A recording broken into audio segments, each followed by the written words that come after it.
that time becomes an issue. And again, they may not remember what time, but it's more involved in that. It's almost like losing pieces of time.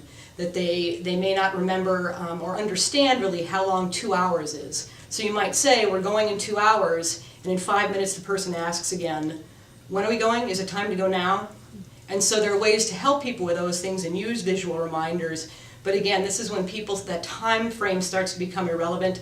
This is also where people might forget how to get places. Starts to become an increasing concern if people are driving.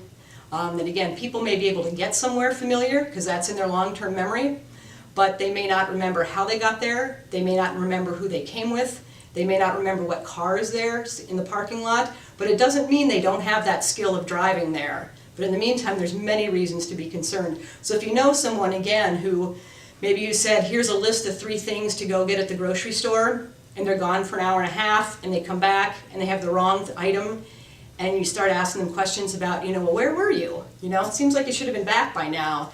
If their story kind of doesn't hang together, again, it's one of the times we hear families talk about first recognizing that maybe there was a problem.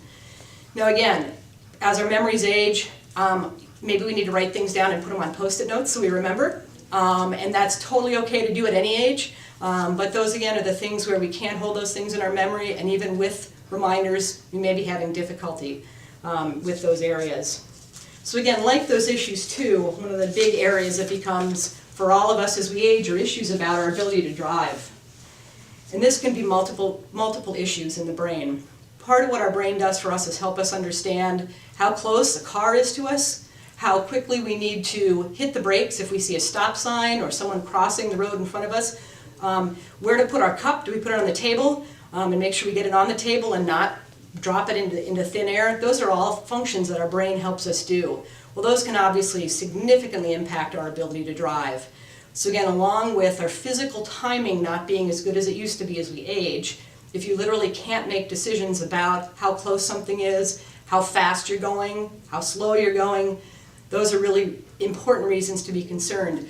So again, with anyone, if we know that someone has Alzheimer's, it's important to be aware of constantly that ability about helping them determine when they should not drive, when it's still okay to drive, and work with your doctor very closely, again, to make sure that while someone's independence is continued as long as possible, but we know that the brain helps us be good drivers. So if the brain's impacted, it's going to get in the way.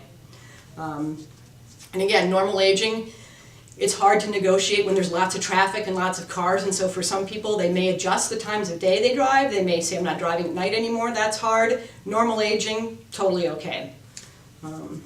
Another thing is, as time goes on too, and another sign is losing things. This is a bad key picture, but that's what it is. Now again, most of us may set our car keys down somewhere, set down your coffee and go, where did I put my coffee cup? Normal aging. The ability to go back and find those things is the difference. So again, when you start either noticing that someone constantly can't find things, their wallet, their purse, a cell phone if they carry one, whatever it is, those kind of normal things, that most of us, again, can retrace our steps. Forgetting things and never being able to retrieve that information. For example, normal aging is going, what was the name of that movie, and not being able to come up with it. But if, again, you wake up at 3 o'clock in the morning and go, oh, that was it. Or if you remember someone's name later, that's normal aging. But it's, again, when we can't find things, or we also may start to see things with people where they put their keys in the sugar bowl, for example. So again, kind of something that doesn't really make sense can be tricky with people because they may, again, you may think this person's been a joker all their life, or that's kind of something funny that they do, and it's why sometimes people miss things. Because again, those things can kind of be laughed off and joked off, but when we see all of these things building up together, is again a reason to be concerned.